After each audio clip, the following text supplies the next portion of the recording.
Ils ont décidé de crier PD et de me pousser du pont. J'ai failli laisser la vie. Je m'appelle JB, je suis drag queen à Paris et aujourd'hui je vais vous raconter le jour où j'ai vécu beaucoup de harcèlement. Donc ça s'est passé en 6e quand je suis arrivée au collège, donc les petits mots d'oiseaux, les PD, les trucs comme ça. Et ça a pris de plus en plus d'ampleur jusqu'à ce que je me faisais frapper. Je me suis un peu renfermée et en 5e, quand je suis arrivée au collège, j'étais en mode non, tu vas pas faire ce que tu veux parce que nous on va te bully encore. Et du coup, je pensais que tout le monde était gentil alors que pas du tout. Et un jour, il y a 3 élèves qui m'ont proposé une sortie, c'était un mercredi après-midi, on allait manger je sais plus où et voilà. Et du coup, cette sortie que je pensais allait être incroyable et qu'on allait passer une bonne après-midi parce qu'il faisait beau, m'ont amené en fait sur un espèce de pont qui était assez haut en vrai, et ils ont décidé de crier PD et de me pousser du pont. Et du coup, j'ai failli laisser la vie. Donc c'était très très compliqué pour moi parce que tu te sens sale quand t'as eu ça, parce que t'es en mode genre parce que c'est de ma faute et que si j'avais pas été comme ça se serait pas passé. Donc il y a une dame qui est passée juste à côté, qui m'a sauvé vraiment parce que sinon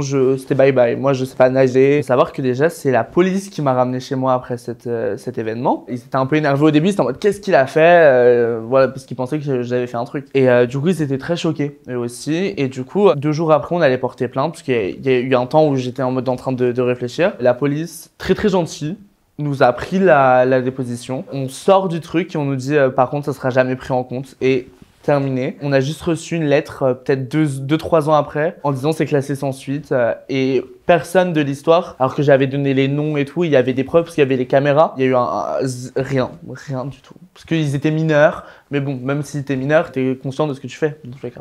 Du coup, ça m'a vraiment beaucoup choqué. À la fin de cette année de 5e, tout allait un peu mieux. Donc je m'étais dit, c'est bon, l'histoire est passée. J'étais assez traumatisée parce que c'est un truc qui traumatise et surtout que j'ai eu beaucoup de séquelles morales et physiques parce que je me disais que tout le monde allait me bully encore plus. J'ai eu beaucoup de soutien de la part des élèves, par contre, ça m'a fait vraiment plaisir. Et du coup, après, quand je suis retournée en 4e dans ce même collège, première semaine, on m'annonce que j'ai un conseil de discipline car je suis un élève turbulent alors que j'étais certes un peu un élève turbulent mais ça allait, enfin il y avait pire que moi. Conseil de discipline, ma mère elle dit mais pourquoi? Enfin, c'est quoi la raison? Et la proviseure qui la prend en traite et qui lui dit genre en mode votre fils est un cas isolé et il faut pas le mettre dans des établissements comme ça parce qu'il est dangereux pour les autres ou un truc comme ça. Et en fait, on a vite compris que j'étais pas le seul qui avait été viré parce que en fait, ça avait fait un peu parler cette histoire et que du coup, ça avait fait une mauvaise réputation ce collège-là. C'était inédit, je pensais pas que c'était possible. En fait, on a eu 15 jours de battement où j'étais viré et en fait, ils prenaient une décision pendant ces 15 jours-là. 15 jours après, j'apprends que je suis viré, sauf que tu peux pas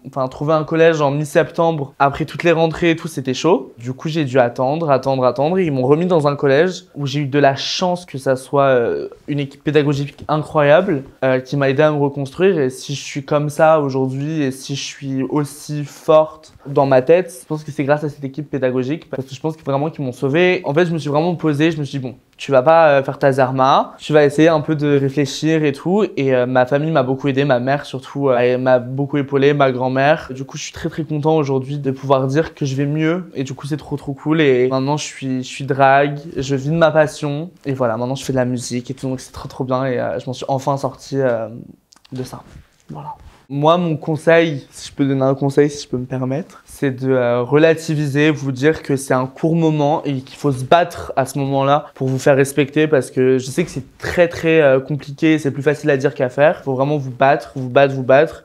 Et regardez-moi aujourd'hui, je suis blonde, j'ai des cheveux longs, je sors pas de ma tête, mais aujourd'hui je vais beaucoup mieux et voilà quoi.